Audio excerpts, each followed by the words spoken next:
Hello friend, biology classes official में आप सबका स्वागत है। तो आज हम आप लोग के लिए लेके आए हैं नेशनल टेस्ट अभ्यास बायोलॉजी सॉल्व पेपर 7। आप लोग को पहले हम बता देते हैं कि जब मैंने ये पेपर देखा तो मुझे लगा कि नीट का पेपर चाहे और नीट को मर्ज करके कैसे भी पेपर बनाए, ये पेपर एग्जैक्ट सिमिलर होने वाला है। नीट के जो नीट हम लोग का होने वाला है एग्जैक्ट सिमिलर इसी के बेस पे होगा। जब मैंने ये पेपर देखा तो हम सोचे आप लोग के लिए इसके लिए इस पर एक वीडियो बना देते हैं। तो आप लोग बस इस पेपर को देखिए। हम इस पेपर को सिर्फ ये पेपर सॉल्व नहीं कर रहे हैं, इससे रिलेटेड इसका जो है जो एक्सप्लेनेशन दिया गया है एनटीए के द्वारा सबसे बेस्ट एक्सप्लेनेशन है। उसके अंदर हम एक क्वेश्चन से 3 से 4 एमसीक्यू को कवर कर सकते हैं।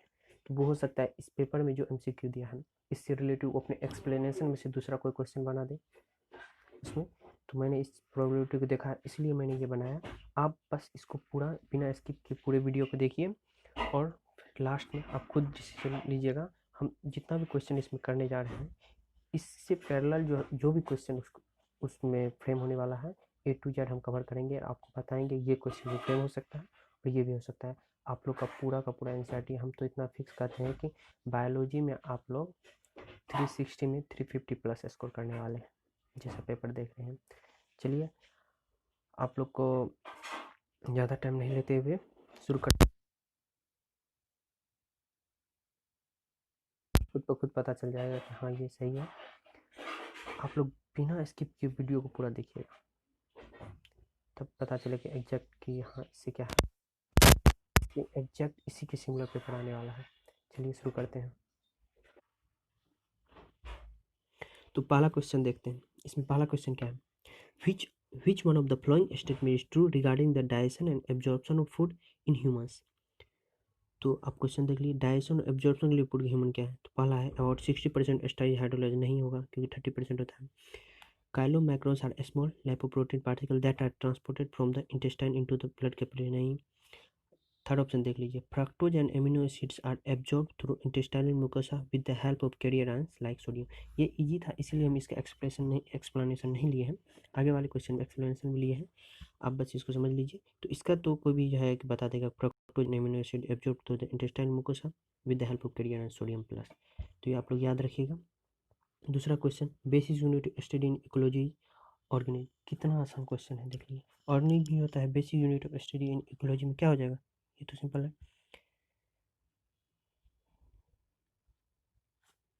थर्ड क्वेश्चन देख लीजिए, तीसरा इंपॉर्टेंट क्वेश्चन है which option is incorrectly matched. Incorrectly matched कह रहा है इसमें। तो पहले देख लीजिए इसमें इनकरेक्टली मैच्ड ढूंढना है, उससे पहले हम लोग देख लेते 3 क्वेश्चन। ये आपको नॉलेज हो जाएगा। 3 क्वेश्चन जो है सही है, इसका मतलब एक ही इनकरेक्ट है। इको आर्बन प्रोडक्शन एस्टिकीन, पहला क्वेश्चन एमसीक्यू हम लोग को पता चल गया, ये इको आर्बन प्रोडक्शन एस्टिकीन होता है। दूसरा ओडी, जो ori site origin of replication है तो कॉपी नंबर करता है। Selectable marker identification of transformant, कहाँ से क्वेश्चन देगा, इसी को आगे पीछे करके क्वेश्चन और भी नया फॉर्म फ्रेम करेगा तो करेगा। तीसरा DNA luggage molecule, DNA luggage क्या करता है, ग्लू का काम करता है। तो ये इसमें गलत है, मल्टीपल डीएनए मॉलिक्यूल, ये तो आप इसे ये हटा देंगे। लेकिन अब डीएनए लैगेज के बारे में यहाँ पे जो एक्सप्लेनेशन है उसको हम लोग पढ़ते, हो सकता है इसी क्वेश्चन आ जाए। देखते हैं, DNA ligase are also called genetic gum. They join two individual fragment of double stranded DNA by forming phosphodiester bond। phosphodiester कौन सा बॉन्ड लगता है, phosphodiester बॉन्ड।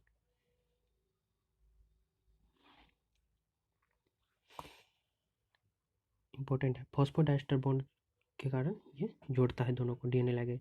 ठीक है, DNA fragment therefore it acts as molecular glue, ये molecular glue की तरह काम करता है।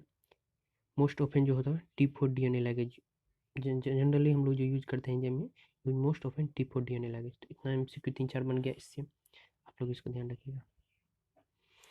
चौथा क्वेश्चन आ जाएगा, विच of the following is the correct description of the mechanism of action of the combined pin. तो कंबाइंड पिन के मैकेनिज्म हो रहा है। तो पहला आंसर क्या देख लें, the inhibit ovulation and implantation as well alter the quality of cervical mucus to prevent the entry of sperm। Exact NCERT line है, alter the quality of cervical mucus to prevent the entry of sperm।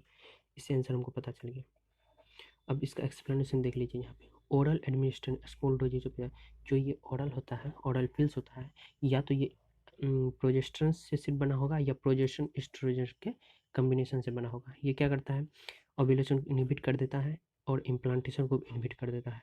इसके साथ साथ क्या करता है, ये quality of cervical mucus का ये quality of cervical mucus to prevent और रिटार्ड एंट्री ऑफ स्पर्म, और ये जो है स्पर्म को एंट्री करने से प्रिवेंट करता है और यह रिटार्ड कर देता है। ठीक है, तो नेक्स्ट देखते हैं।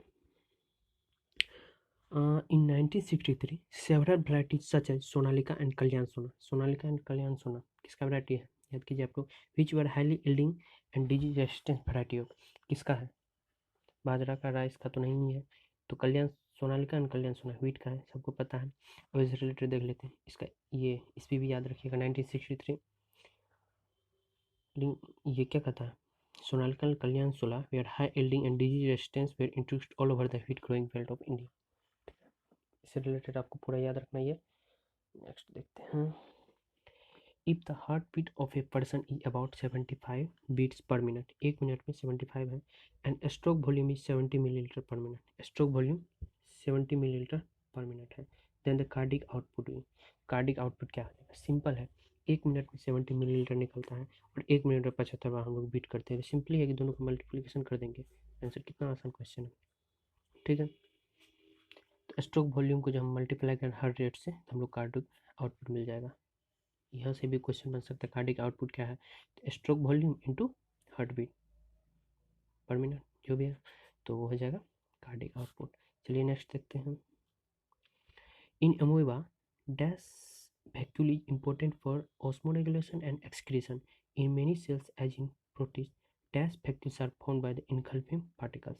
तो सिंपल है, अमोeba में क्या होता है, कॉन्ट्रैक्टाइल वैक्यूल होता है, और जो होता है प्रोटिस्टा में क्या होता है, food vacuoles are formed by engulfing the particle.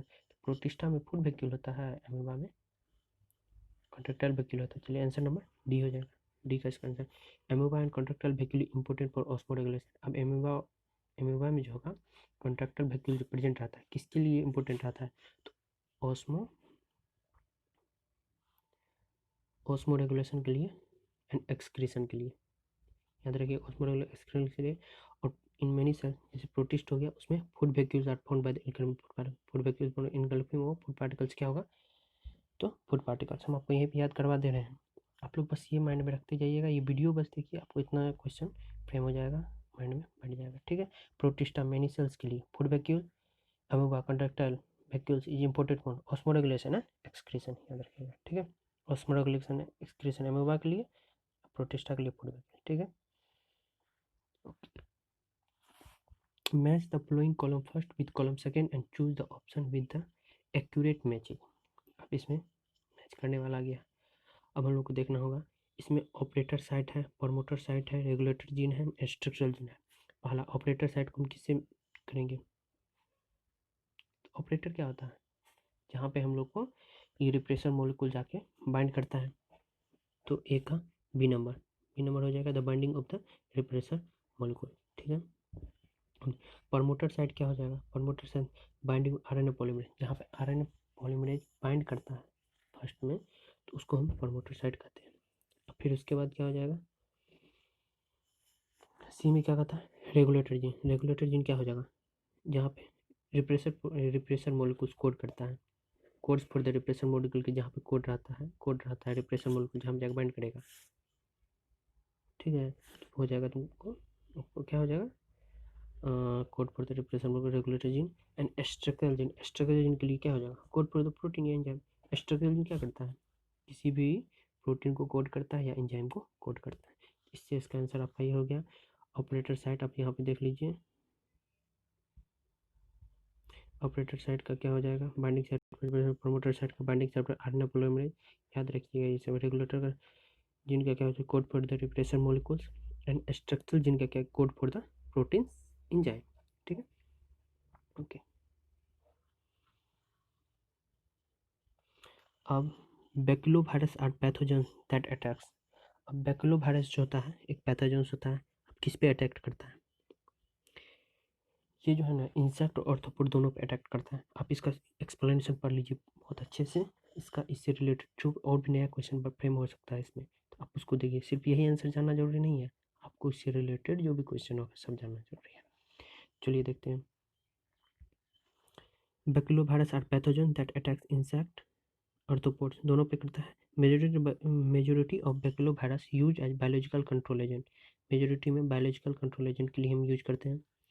इसका जो जीनस होता है न्यूक्लियोपोलीहेंड्रोवायरस, इन द जीनस न्यूक्लियोपोलीहेंड्रोवायरस, ठीक है। This virus are excellent candidates for the specific, excellent candidate किसके लिए है? स्पेसिफिक के लिए, नैरो स्पेक्ट्रम इंसेक्टिसाइडल एप्लीकेशंस के लिए। They have been shown to have no negative impact on plant, इससे क्या होता है? No negative impact on plant, ये एक सही चीज़ है। इसमें मैमल्स पे भी कोई इम्पैक्ट नहीं होता है, बर्ड्स पे भी नहीं होता, फिश पे भी नहीं होता, मतलब इससे कोई भी मतलब नेगेटिव इम्पैक्ट नहीं होता है। जैसे प्लांट पे नहीं होगा, मैमल्स पे नहीं होगा, बर्ड्स पे नहीं होगा, फिश पे नहीं होगा, फिर नो टारगेट इंसेक्ट, इस पर कोई मतलब नेगेटिव इम्पैक्ट नहीं होता, ये सबसे सही है। तो इसका आंसर क्या हो जाएगा? ए एंड बी दोनों हो जाएगा, इंसेक्ट और आर्थ्रोपोडा। बैक्टीरियोवायरस इंसेक्ट और आर्थ्रोपोडा दोनों के लिए हो जाएगा, ठीक है। विच one of the following statement is incorrect for the interphase stage, interphase stage के लिए इसमें कौन सा इनकरेक्ट है? फिर इनकरेक्ट पूछा, तीन को का आंसर सही से मिल गया। Period of great metabolic activity, interphase में ग्रेट मेटाबॉलिक एक्टिविटी होगा। Also called the preparatory phase, interphase को प्रिपरेटरी फेज भी कहेंगे। It covers 95% of the total duration of the cell, 95% of total duration of the cell को हम ये cover करता है। Absence of replication of DNA, नहीं, इंटरफेज में भी एस फेज में जहाँ पे डीएनए का रेप्लिकेशन होता है, DNA replication occur during S phase, तो ये गलत हो जाएगा, ठीक है। The common molecules between the Krebs cycle and C4 pathway, Krebs cycle और C4 पाथवे में कौन सा कॉमन हो जाएगा? इसमें देख लीजिए, एक्सप्लेनेशन पढ़ लीजिए इसका। The primary acceptor of CO2 in C4 plant is phosphoenol pyruvate और PEP। PEP in mesophyll cells combines with the CO2, PEP हो CO2 के साथ कंबाइन करता है मेसोफिल सेल में, convert into 4 carbon compound oxaloacetic acid by PEP carboxylase. In C3 plant ribulose 1,5 phosphate जो होगा phosphate in the primary acceptor of CO2, इसमें ये जो राइबोलोज डाइफॉस्फेट जो होता है वो होता है CO2 एक्सेप्टर, उसमें PEP होता है, ठीक है। तो इसमें कहा था in the Krebs cycle oxalic acid combine with acetyl coenzyme to for the first stable product called acetic acid.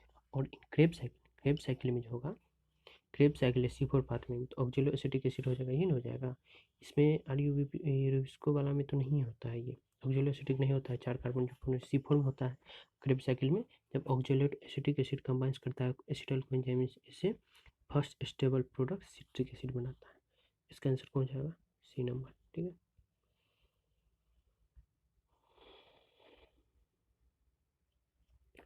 What are फ्लॉक्स, अब क्या कहता है फ्लॉक्स क्या होता है? तो फ्लॉक्स क्या होती है? माँ से जो बैक्टीरिया होता है, जो कि फंगल फिलामेंट्स, और फंगल फिलामेंट्स का ही मेस लाइक स्ट्रक्चर जो बन जाता है उससे ही बनता है। तो इसका आंसर क्या हो जाएगा? What is floc? माँ से जो बैक्टीरिया बन जाए, सिंपल है, ठीक है। बैक्टीरिया फंगल जो बैक्टीरिया बन जाएगा, एसोसिएशन हो जाएगा, वो मास लाइक सेल बन जाएगा, जो कैलस जैसे मास बन जाता है एक जगह पे, वही को हम फ्लॉक्स कहते हैं, ठीक है। Which of the following correct with respect to Euro third norm, अब यूरो थर्ड नॉर्म्स के लिए क्या होता है? तो यूरो थर्ड नॉर्म किसके लिए? सल्फर कंट्रोल के लिए किया गया था। अब देखो यहाँ पे हम एक्सप्लेनेशन पढ़ लेते हैं। यूरो थर्ड नॉर्म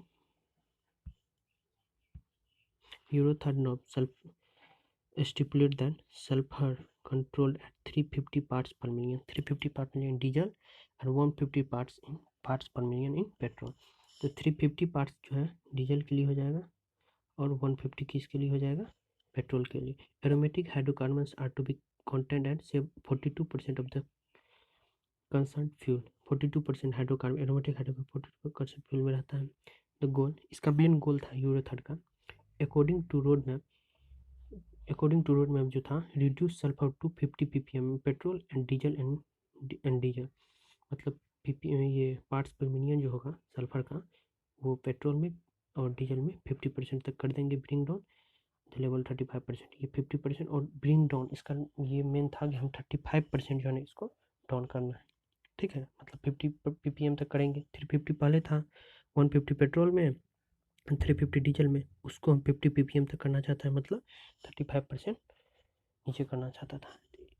इसका एक करेक्ट इसमें क्या हो जाएगा, sulphur to be control at 150 ppm in diesel and 350 ppm petrol. नहीं, इतना तो कंट्रोल था ही। Aromatic hydrocarbon are to be content at 42% of concern fuel.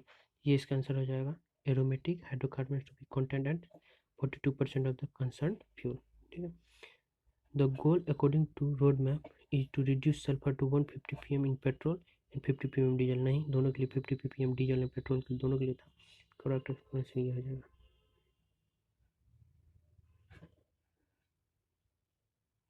यहाँ फर्स्ट में भी उल्टा लिख दिया हुआ है, अगर सीधा रहता तो हो जाता। ठीक है, तो कंट्रोल यहाँ तक कंट्रोल करना चाह रहा था। चलिए नेक्स्ट देखते हैं।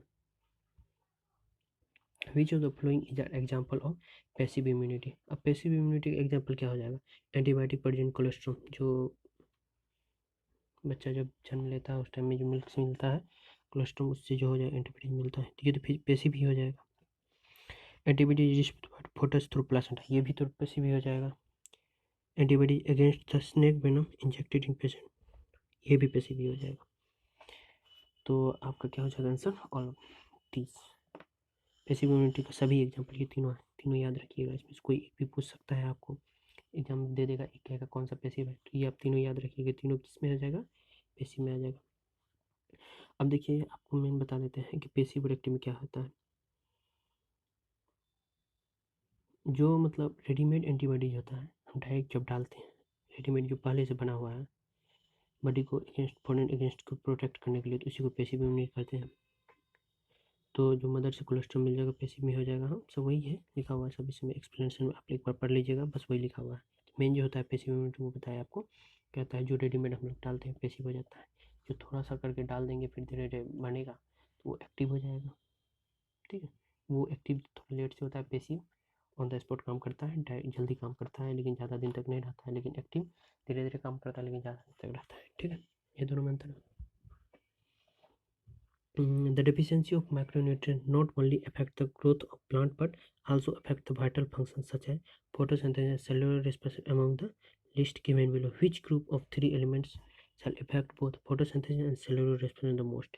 अब इसमें ये याद करने वाला है, अब एक बार इसका ये पढ़ लीजिएगा एक्सप्लेनेशन।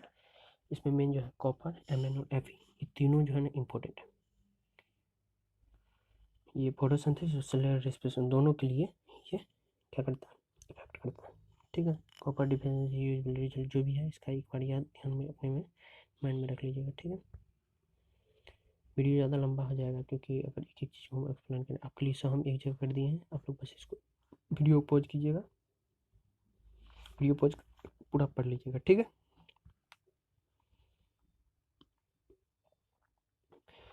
16 में देखते हैं, a vein possesses a large lumen because. Vein में लार्ज ल्यूमेन क्यों होता है, क्योंकि इसका टूनिका मीडिया थिन कोट होता है। टूनिका मीडिया है external are form single coat, no. Tunica media and tunica media form से सिंगल कोट, नो।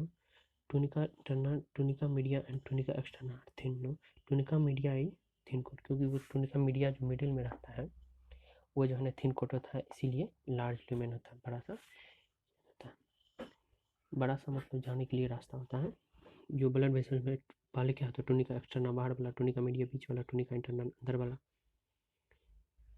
तो वेन का जो है लार्ज ल्यूमेन होता है आर्टरीज की अपेक्षा।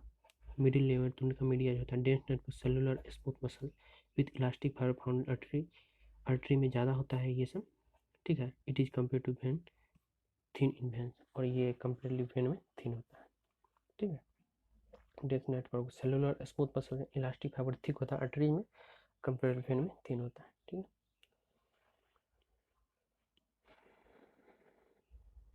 17 में देख लेते हैं, osteoporosis and age related disease of skeletal system में ऑकर ड्यू टू। ऑस्टियोपोरोसिस किसके, decrease level of oestrogen. Osteoporosis generally female में हम लोग को ज़्यादा देखने मिलता है, वो डिक्रीज लेवल एस्ट्रोजन का लेवल जब डिक्रीज हो जाता है तो ये होता है ऑस्टियोपोरोसिस। हड्डी से रिलेटेड जो बीमारी होता है। एज रिलेटेड डिजॉर्डर्स है characterized by decrease bone mass and increase chances of fracture. तो बोन का जो मास होता है जनरली इसमें वो डिक्रीज कर जाता है, जिससे कि फ्रैक्चर होने का चांस ज़्यादा हो जाता है। तो मेन कारण इसका यही होता है, एस्ट्रोजन का लेवल घट जाता है। The most widely accepted theory of ascent of sap in tree जी। मोस्ट वाइड, ये तो सिंपल है, direct NCERT cohesion tension transfer pull model. ये क्या होता है, एक्सेप्ट थ्योरी है एसेंट ऑफ सेप के लिए। डिक्सन एंड जॉली ने बताया था कोहेशन थ्योरी 1894 में। इसी के कारण जो है वाटर जो है जो बताया था, इसी के कारण कोहेशन टेंशन थ्योरी के कारण कोहेशन टेंशन पुल के कारण ट्रांसमिशन पुल के कारण जो है वाटर ऊपर चढ़ता है। ठीक है, तो आप लोग इसको भी माइंड में रखिएगा। विच of the following statement is true. अब इसमें पूछ रहा है कौन सा स्टेटमेंट ट्रू है। तो gamete are always haploid, gamete तो ऑलवेज हैप्लॉइड होता है, तो कोई बता सकता है। स्पोर आर ऑलवेज डिप्लॉइड, नहीं। Spores are gametes are diploid, नहीं। गेमेट्स कभी भी डिप्लॉइड नहीं होता है। Spores and gametes are, spores are gamete, कोई जरूरी नहीं है कि स्पोर्ट गेमेट ही होगा। तो इसका मेन आंसर क्या हो जाएगा आपको, गेमेट्स आर ऑलवेज हैप्लॉइड। ठीक है, एक्सप्लेनेशन अगर पढ़ लीजिएगा उतना इंपॉर्टेंट नहीं था। Which is are correct statements, इसमें पूछ रहा है कौन सा करेक्ट है। In flowering plant tracheids and vessels the main water transporting element. Tracheids and vessels जो होगा मेन वाटर ट्रांसपोर्टिंग एलिमेंट होता है फ्लावर में। सही है, ट्रेचिड वेसल्स ही होना main. In gymnosperm tracheids are the cheap water transporting element, सही है। जिम्नोस्पर्म में tracheids cheap water transporting element होता है, क्योंकि जिम्नोस्पर्म में वेसल्स तो होता नहीं है, नहीं होता है, तो इसलिए the companion cells play an important role in the maintenance of the pressure gradient in the sieve tube. Companion cell important role करता है प्रेशर ग्रेडियंट को सीप ट्यूब के लिए। ठीक है, प्रेशर ग्रेडियंट मेंटेन करता है, तो इसका कंपेनियन सेल सही है जिम्नोस्पर्म के लिए। एंजियोस्पर्म के लिए ये हो जाएगा। तो इसका तीनों का तीनों आंसर सही है। आपको तीनों का तीनों याद रखना है, कोई जरूरी नहीं कि इसमें से कोई एक भी पूछ सकता है। एक बार ये पढ़ लीजिएगा। Combination along the following pattern can play an important role in maintenance of pressure gradient in the ship tube। ये लाइन बहुत इंपॉर्टेंट है, आपको ये लाइन याद रखना है, इंपॉर्टेंट है। ठीक है,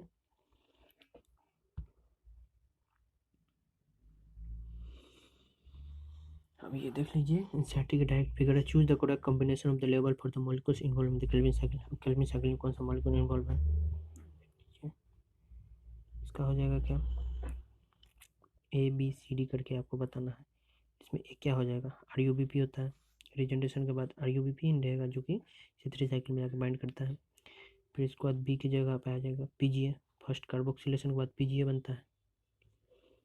उसके बाद आपका आ जाएगा सी पे ट्रायोज, रिडक्शन के बाद क्या बनेगा, ट्रायोज बनेगा, ट्रायोज फॉस्फेट बन जाएगा। इसके बाद तीनों का तीनों आंसर आपको एनसीईआरटी का, ये एनसीईआरटी की लाइन है डायरेक्ट। ठीक है, तो आपको ये देना है, पहला ए हो जाएगा ribo R U B P, दूसरा बी हो जाएगा पीजीए, थ्री हो जाएगा triose phosphate, R U B P PGA and triose phosphate हो जाएगा। ठीक है, ठीक है,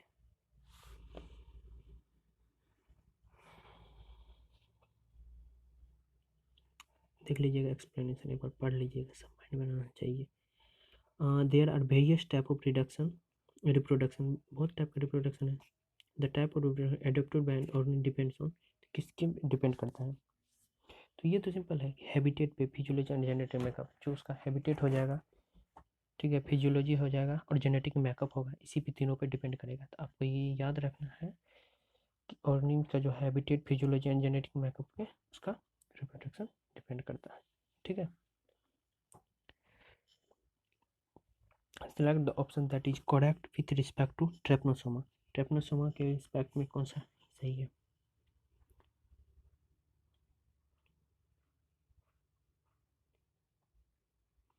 देखिए इस ट्रेपनोसोमा क्या होता है, किसके लिए, पहले इसमें याद रखिएगा, स्लीपिंग सिकनेस, ये पैरासाइट है, फ्लैजिलेटेड प्रोटोजोन, सो मतलब तीनों के तीनों सही है।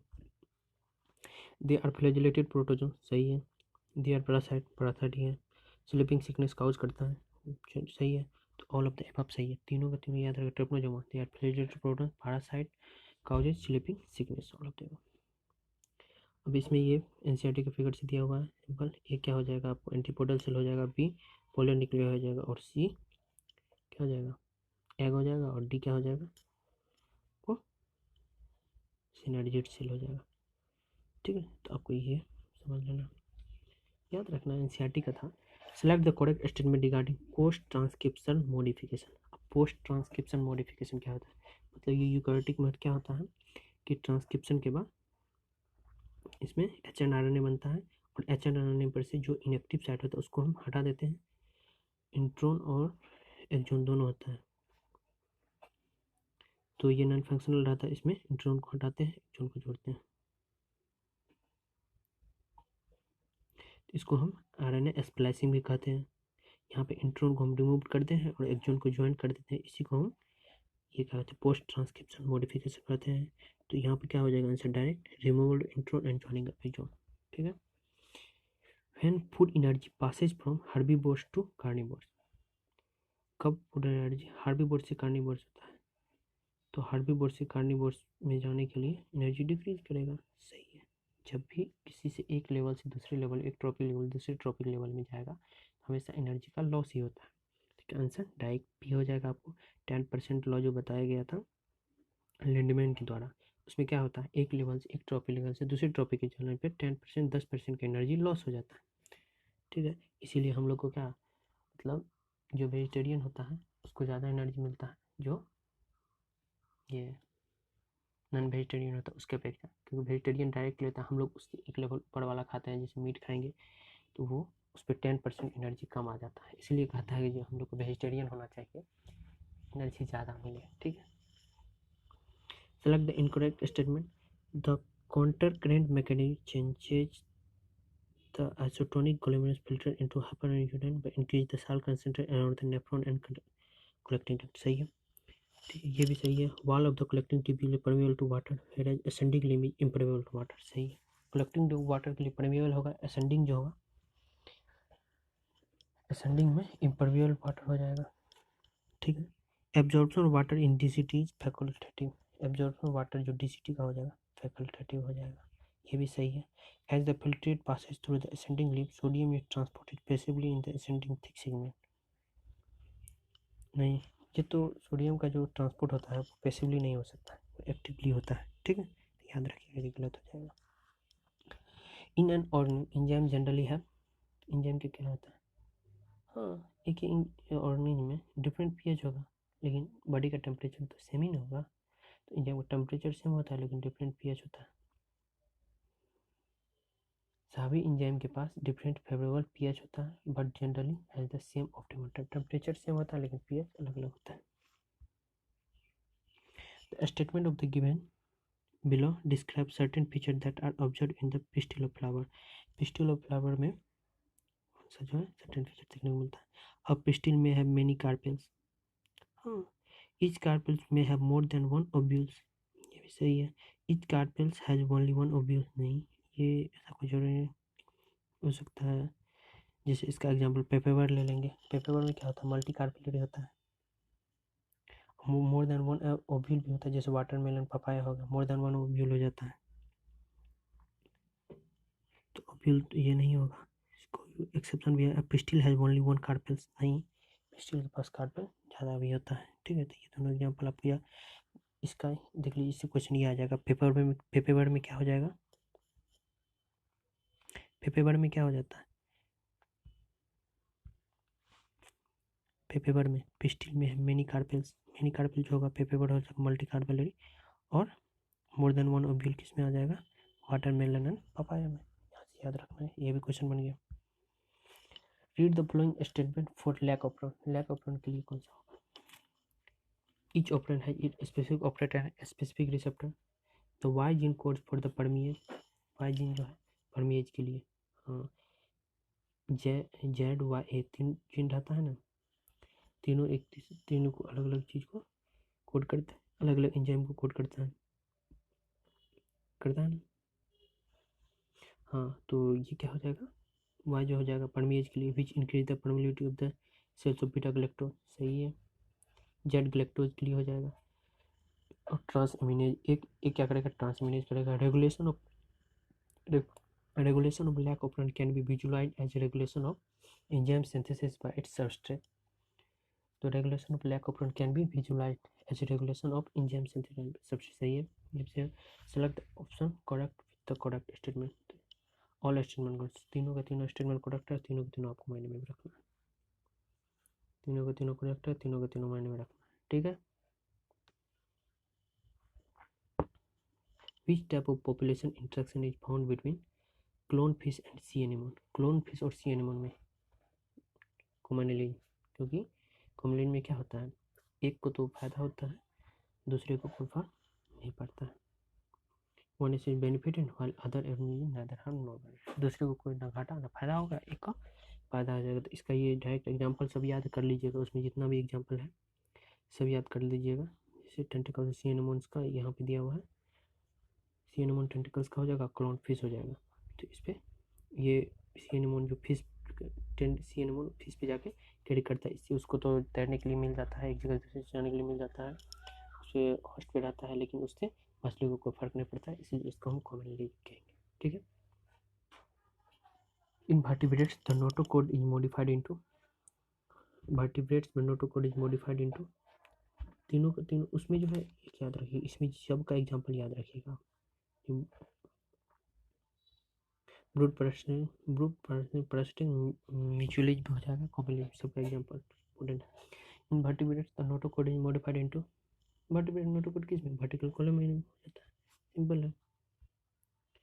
Hormone release during post ovulatory phase help in hormone release during post ovulatory phase help in hormone release होता है पोस्ट ओव्यूलेटरी फेज में, किस में हेल्प करें, मेंटेनेंस ऑफ प्रेगनेंसी। भाई हार्मोन किस में करता है, प्रेगनेंसी मेंटेनेंस में हेल्प करता है। सेकेंडरी कलम नहीं, हार्मोन जो पोस्ट ओव्यूलेटरी फेज में करता है वो प्रेगनेंसी को मेंटेन करता है। सेकेंडरी सेकेंडरी तो पहले के लिए हो जाता है। Graafian follicle release and egg during ovulation, Graafian follicle से ओव्यूलेशन में क्या होता है, एग रिलीज होता है, और जो रिमेन्स ऑफ फॉलिकल बन जाएगा वो कॉर्पस ल्यूटियम बन जाता है। Yellow pigment corpus luteum secrete progesterone, ये प्रोजेस्टेरोन करता है। LH influence stimulate the uterine to thick even more in preparation implantation fertilizer, implantation के लिए उसको प्रिपेयर करने लगता है। ठीक है। 34 का हो जाएगा in dash resistant to yellow mosaic virus and powdery mildew were induced by mutation। तो मूंग बीन म्यूटेशन के लिए जो भी आएगा मूंग बीन ही होगा, एक बहुत इंपॉर्टेंट है और डायरेक्ट पूछा जाता है। म्यूटेशन के लिए मूंग बीन, म्यूटेशन के लिए मूंग बीन याद रखिएगा। ठीक है।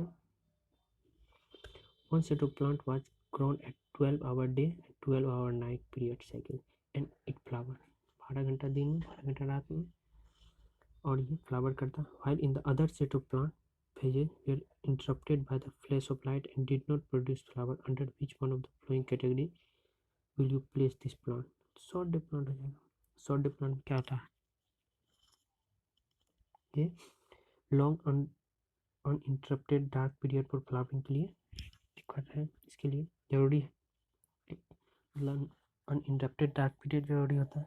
They will not produce flower if night was interrupted by flash of light, जब फ्लैश ऑफ लाइट हम जला देंगे नाइट में तो वो नहीं हो जाएगा, ये इंटरप्टेड, ये प्रोड्यूस नहीं करेगा flower. In this plant flowering takes place after exposure to a photo period shorter than the critical photo period, जो क्रिटिकल होगा फोटो पीरियड से पहले ही हो जाता है, फोटो पीरियड मतलब कम में ही हो जाता है, तो इसीलिए इसको हम कहते हैं शॉर्ट डे प्लांट। जो पैरेलल डायरेक्ट टाइम पे आ जाएगा, एग्जैक्ट टाइम पे, तो डे न्यूट्रल हो जाएगा, ऊपर हो जाएगा, लॉन्ग डे प्लांट हो जाएगा। What is correct regarding ecological succession? Ecological succession क्या होता है, सक्सेशन दो प्रकार का होता है, एक हाइड्राज होता है, एक जेरार्ज होता है। वाटर में जो हाइड्राज जो बंजर जमीन पे हो जाएगा, जेरार्ज हो जाएगा। तो इसमें वाटर कंडीशन में हो जाएगा, जैसे मैजिक नादर टू ड्राई जेरिक हो जाएगा, और नॉट टू वेट हाइड्रिक में आ जाएगा। ठीक है, वेट हाइड्रिक हो जाता है। Change in environmental condition extreme to mesic, ecological succession क्या हो जाएगा, change in environment condition extreme to mesic हो जाएगा। सही है। Primary succession faster than secondary succession गलत है, सेकेंडरी सही होता है, ज़्यादा होता है, ये तो गलत है। Decrease in biodiversity at each transition level, नहीं, कोई जरूरी नहीं। Climax community is most stable with environmental as the niche food web complexity less, no गलत है, सी नंबर इसका सही आंसर हो जाएगा। A taxon which is facing an extremely high risk of extinction in the wild in immediate future is known as critical endangered। ठीक है, critical endangered जो high risk पे है उसको हम क्रिटिकल जो एक्सटिंक्ट होने के लिए ज़्यादा रिस्क पे है उसको हम क्रिटिकल इंडेंजर कहते हैं। ठीक है। One of the important consequence of geographical isolation is, क्या हो जाएगा जियोग्राफिकल आइसोलेशन के लिए, तो इसका हो जाएगा स्पेसिएशन थ्रू रिप्रोडक्टिव आइसोलेशन।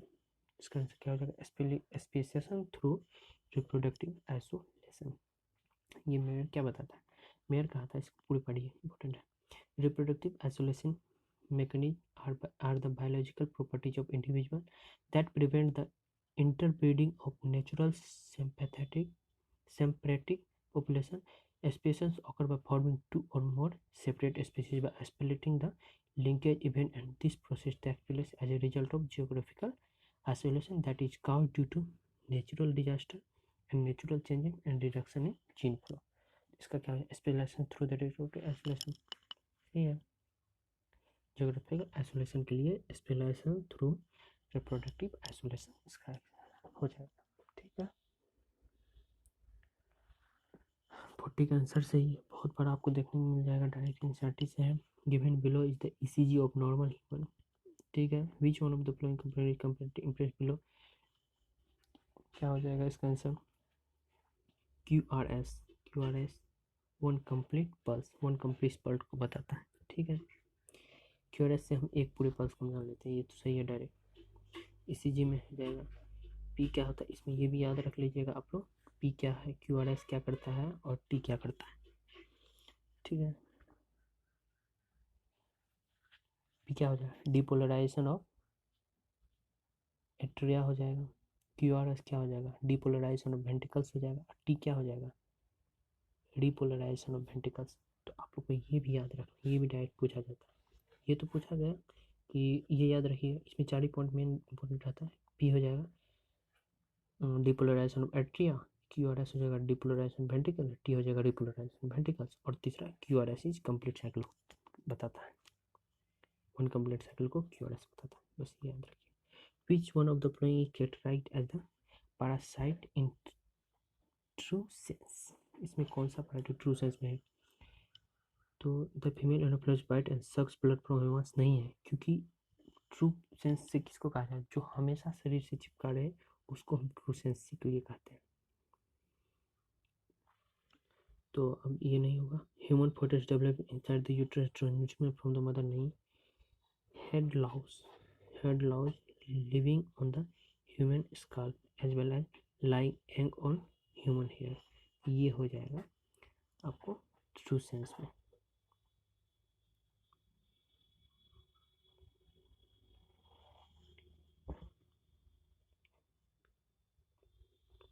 ठीक है। तो इसमें क्या हो जाएगा ह्यूमन का जो हेयर से ब्लड लेता है उसी से सर्वाइव करता है, इसको हम कह सकते हैं head louse living in human scalp as well as laying egg on human hair, इसको हम ट्रू सेंस में ले सकते हैं, ये पैरासाइट है ट्रू सेंस, जो हमेशा मॉस्किटो हमेशा नहीं रहता है। ठीक है। तो many fresh water animals can not live for long in sea water and vice versa, mainly because of the many fresh water animals होता है can not live for long in sea water and vice versa because of osmotic balance नहीं हो सकता है। तो osmotic balance नहीं होगा, simple है, जो हमेशा ऑस्मोटिक में रह गया वो नॉर्मल पानी में नहीं रह सकता, जो नॉर्मल पानी में रह गया ऑस्मोटिक में नहीं रह सकता, तो ऑस्मोटिक प्रॉब्लम हो जाएगा। विच of the following is the most abundant protein animal, direct याद रखिएगा, collagen is the most abundant protein in animal में है, एनिमल वर्ल्ड में। राइबोलोज बाइफॉस्फेट कार्बोक्सिलेज ऑक्सीजनेज, ये पूरे बायोस्फीयर में सबसे ज़्यादा मोस्ट अबंडेंट प्रोटीन है, तो याद रखिएगा इंपॉर्टेंट, बहुत ही ज़्यादा इंपॉर्टेंट है ये। एनिमल में सिर्फ पूछेगा तो कोलेजन हो जाएगा, और पूरे बायोस्फीयर में पूछेगा तो आरयूबीपी हो जाएगा। ठीक है।